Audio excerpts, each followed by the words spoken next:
touch. Sounds like a plan. You gonna dap me up?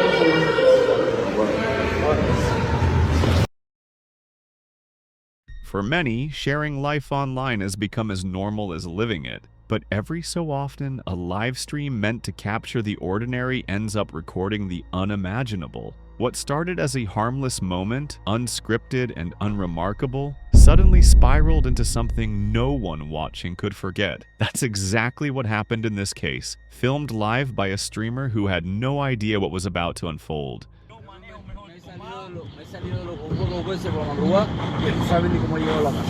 Mira, yo manejo mejor tomado, así mira, con la botella en la mano.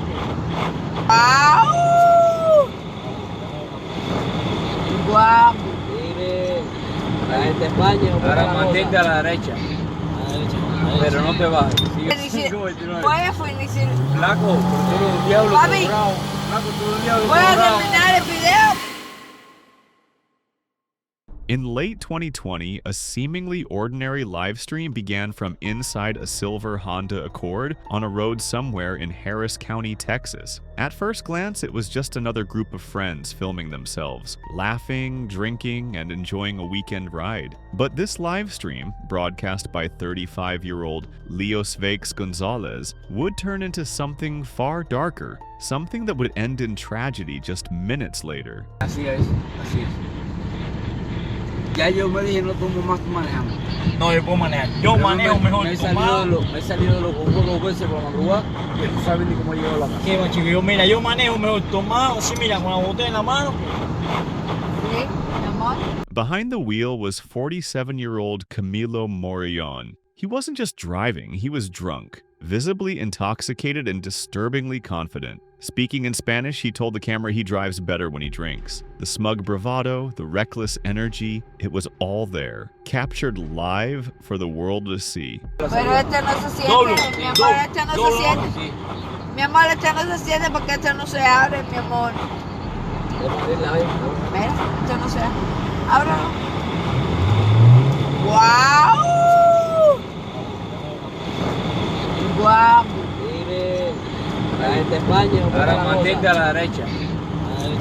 Pero no te bajes. Sigue a la derecha, no te bajes. As the camera kept rolling, bottles of beer were passed around inside the vehicle. In the back seat sat Ricardo Rodriguez Tamayo, 40, and Marcel Rodriguez Tamayo, 32. Both friends, both drinking, and both equally unaware of what was coming. ¡Guape! ¡Ya va todo doble!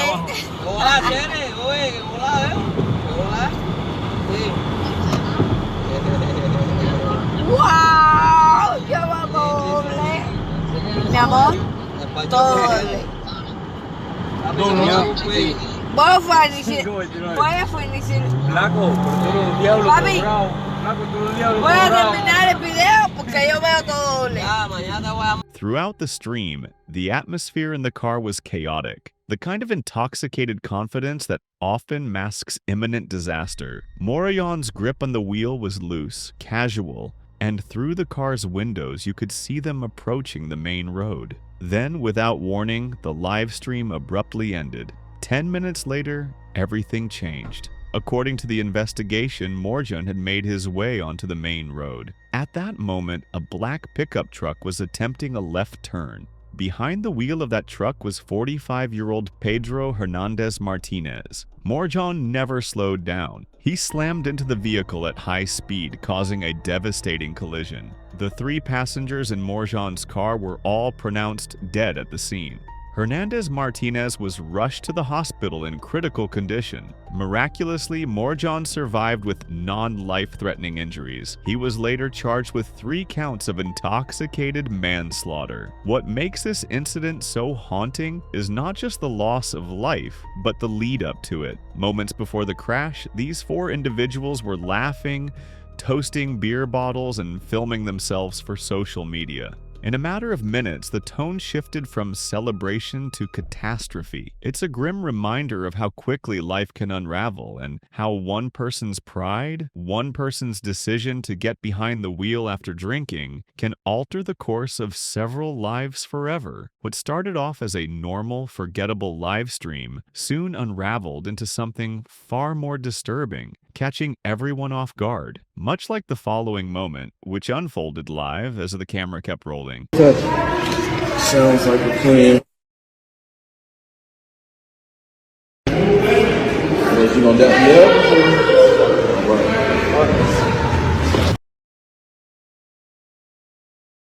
In November 2024, a live stream surfaced out of Mesa, Arizona, one that would leave viewers stunned and investigators horrified. The man behind the camera was 32-year-old DeAndre Terrell Johnson. He appeared calm, focused, as he adjusted his phone, preparing to broadcast something he clearly had planned. Sounds like a plan.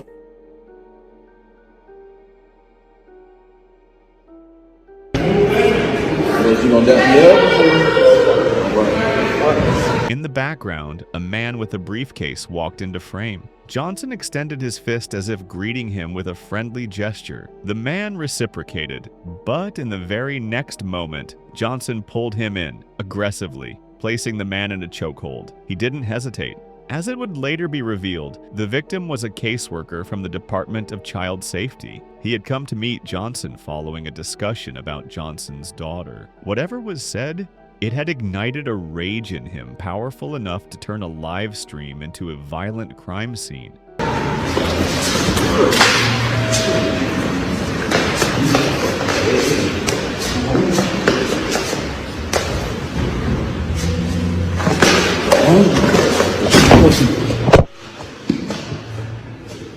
As the struggle intensified, the camera slipped from its position. On screen, viewers could only see a black screen and muffled sounds, until Johnson picked up the phone and reset it. He did this while continuing to strangle the man, now speaking directly to him in a tone that felt more like a warning or a threat. This wasn't chaos. This was deliberate.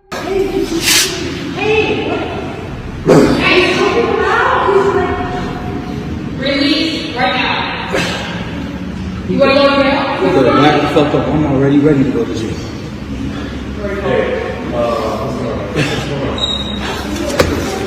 Off camera, a woman screamed from the distance, begging Johnson to stop, but he didn't. He remained locked in, holding the caseworker in a brutal choke. Only when security rushed in did he fled the scene, leaving the man unconscious and barely alive. Johnson was later apprehended by the Mesa Police Department. The charges against him were severe: attempted first-degree murder, aggravated assault, unlawful flight from law enforcement, and 4 counts of disorderly conduct. He is currently being held on a $500,000 bond. The footage quickly circulated across the internet, disturbing not only for its violence but for its intent. This wasn't a moment of sudden madness. It was premeditated and streamed for all to see. In a time when people fear the unknown, the paranormal, or the unexplained, this encounter is a stark reminder that the real horror often comes from the people around us. And perhaps the most chilling question is this: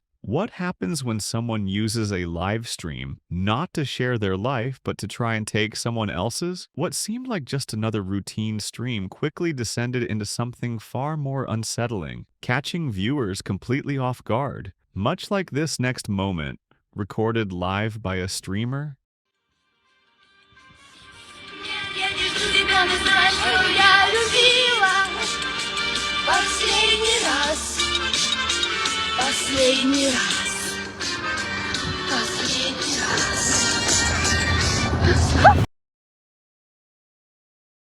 In September 2024, a seemingly harmless live stream began on the streets of Tbilisi, Georgia. It featured 2 friends, Irina Glazunova and her companion, laughing, singing, and filming each other as they wandered through the city at night. What they didn't know was that the moments they were capturing would soon become a horrifying record of a young woman's final moments. Я не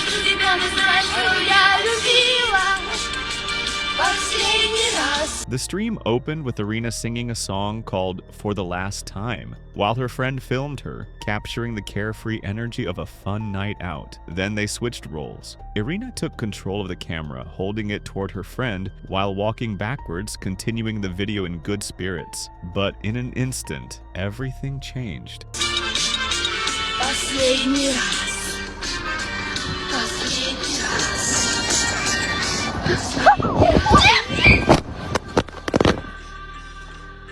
As Irina walked backward, unaware of her surroundings, she failed to notice an open stairwell behind her, a steep entrance leading down into an underground pedestrian passage. The fall happened off camera, but what followed was immediate panic. Irina had fallen straight down the unguarded steps. She was rushed to the hospital, but the injuries were far too severe. Irina had suffered fatal head trauma and a broken neck. She was pronounced dead not long after. What made this tragedy even more infuriating was the stairwell itself. The entrance had no protective railings, just a low concrete ledge, barely visible in the dim light of night. In the aftermath, the design of the underpass was heavily criticized. Locals pointed out that in the dark, the drop is nearly impossible to see, especially for someone walking backward. What began as a joyful night among friends ended in irreversible loss, all caught on camera. And what lingers isn't just the pain of losing someone so young, but the haunting thought that it could have been prevented. One simple safety feature, one barrier, that's all it would have taken to save a life. That's all for today, folks. If you found these clips intriguing, don't forget to subscribe to the channel and click the video on screen for more unsettling moments caught on camera.